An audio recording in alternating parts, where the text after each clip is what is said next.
Hello, boys and girls. I'm so glad you have joined me tonight for Pajama Prayers. Thank you so much. I look forward to spending time with you each Saturday evening. So thanks for being here.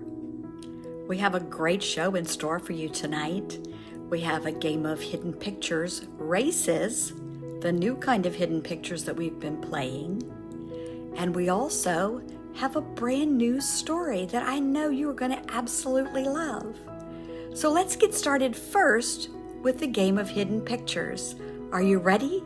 Good luck to you. Let's dive deep to the ocean floor for this racer puzzle. Of course, the picture in this puzzle is too wide to fit on the screen, so it will move slowly from one side to the other. That way you'll be able to see the whole thing and find the hidden objects.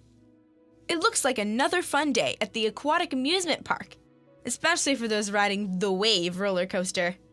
But there are many hidden obstacles around the park that might weigh them down and make it difficult for the sea creatures to get around. Look for the hidden anchors and count out loud as you find each one. There are 25 hidden anchors. In this round, you'll have 25 seconds to see the whole picture. Find the hidden anchors. Ready to start your search? Anchors away!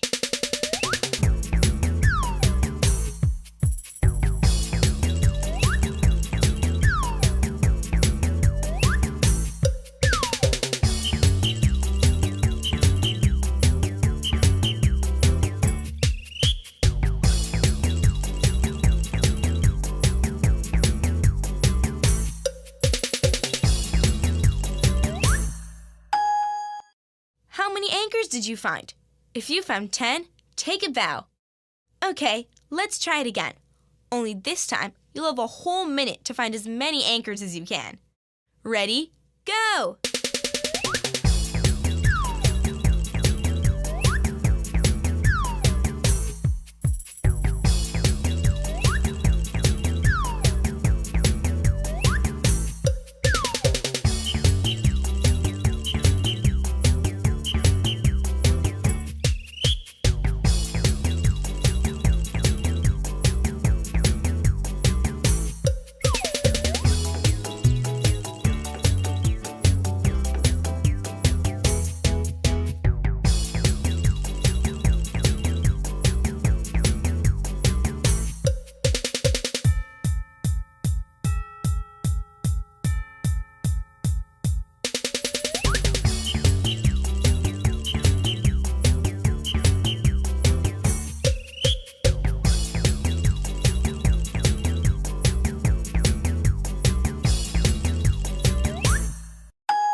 How'd you do that time? I bet you found a few more. If you found 15, that's solid. And if you found 20 or more, you're a true anchor person. Okay, let's go through the whole picture and see where all 25 of the anchors are hidden.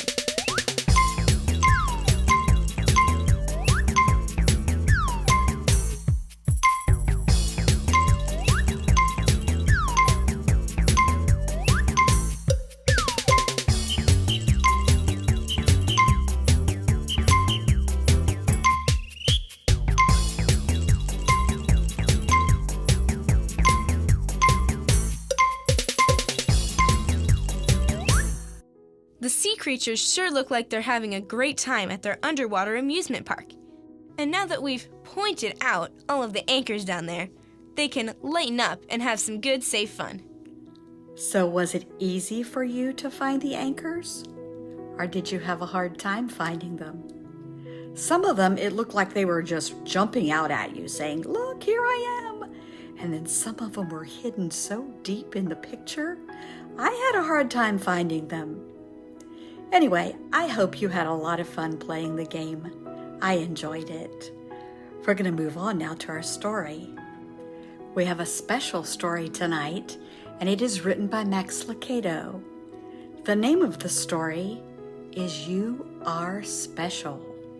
You're going to love this. So get ready and get settled in, get comfortable, and get ready and watch. Here we go. You Are Special by Max Lucado.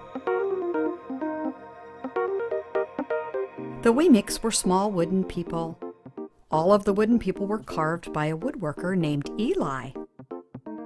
His workshop sat on a hill overlooking their village. Each Wee-Mix was different. Well, some had big noses, others large eyes. Some were tall and others were short. Some wore hats, others wore coats, but all were made by the very same carver, and all lived in the village. And all day, every day, the Wee-Mix did the same thing.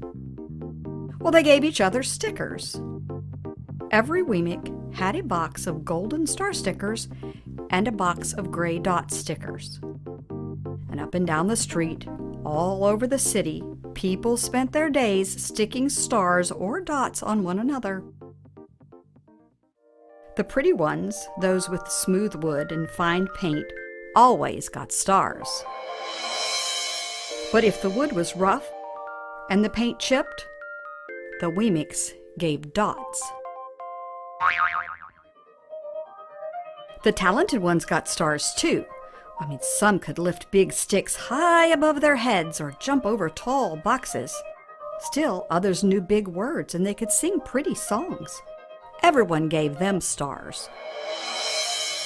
Some Wee-Mix had stars all over them, and every time they got a star, it made them feel so good.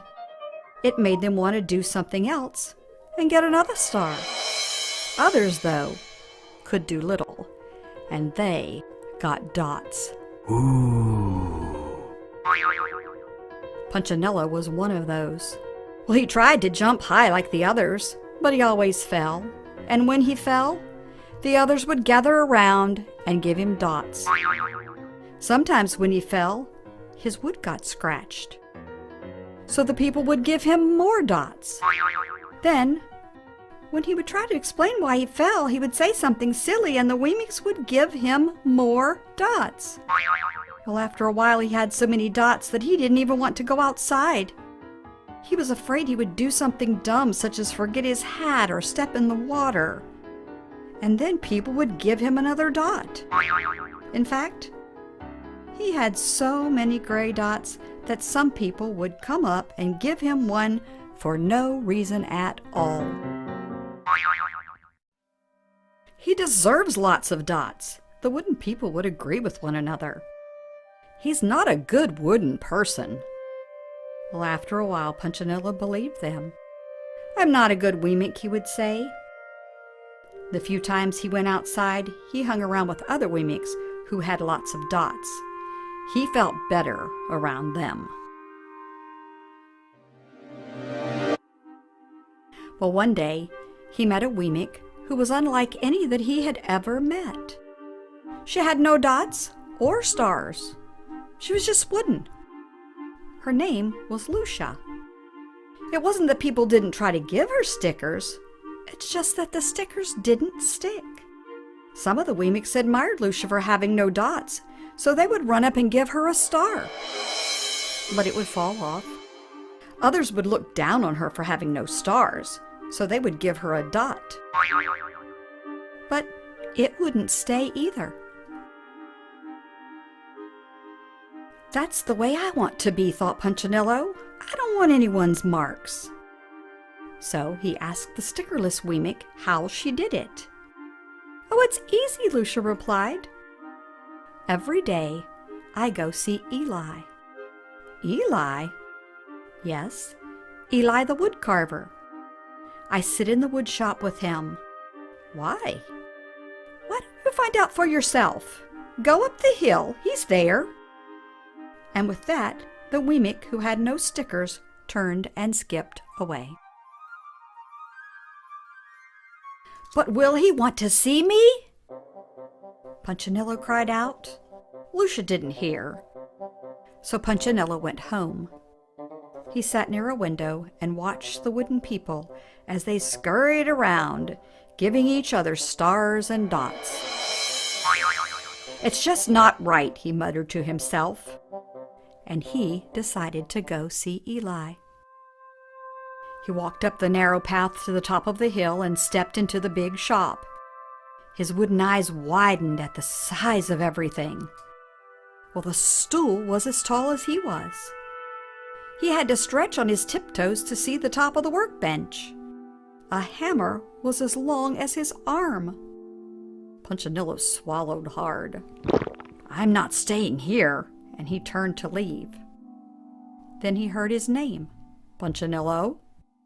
The voice was deep and strong. Punchinello stopped. Punchinello, how good to see you! Come and let me have a look at you. Punchinello turned slowly and looked at the large craftsman. You know my name? The little Wee-Mink asked. Well, of course I do. I made you. Eli stooped down and picked him up and set him on the bench. The maker spoke thoughtfully as he looked at the gray dots. Looks like you've been given some bad marks. I didn't mean to, Eli. I tried really hard. Oh, you don't have to defend yourself to me, child. I don't care what other Wee-Minks think. You don't? No, and you shouldn't either. Who are they to give stars or dots? They're Wee-Minks just like you. What they think doesn't matter, Punchinello. All that matters is what I think. And I think you are pretty special.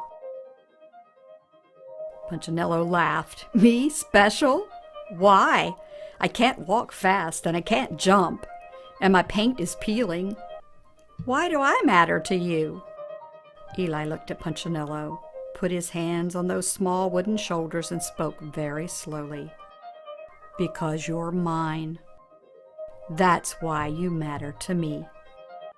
Punchinello had never had anyone look at him like this, much less his maker. He didn't know what to say. Every day I've been hoping you'd come, Eli explained. I came because I met someone who had no marks, said Punchinello. I know. She told me about you. Why don't the stickers stay on her? The maker spoke softly.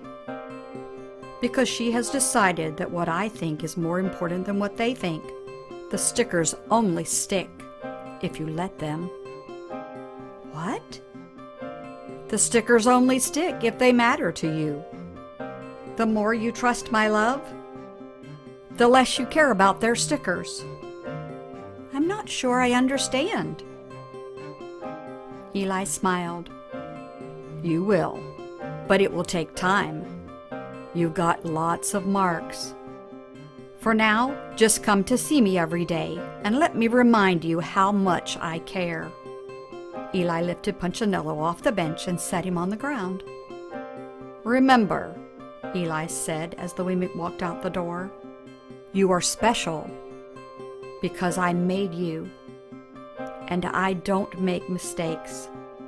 Punchinello didn't stop, but in his heart he thought, I think he really means it.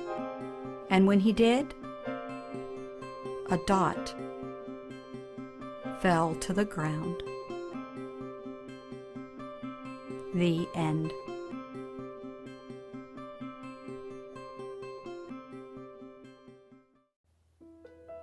Did you know that God made you so special? He didn't make anyone else like you. Just you. There's no one else exactly like you. And the Bible tells us that we are so loved by God. Our scripture verse for tonight is found in the book of Isaiah, chapter 43, and verse 4. It says, "You are precious in my eyes, and I love you." Isn't that so nice? God made us so special, and He loves us so very much. Well, we've reached the end of our show for tonight. I hope you enjoy your week knowing that you are so loved. Turn to someone there with you tonight and say, "You are worth more than you know, capable of more than you think, and loved more than you can imagine." Good night.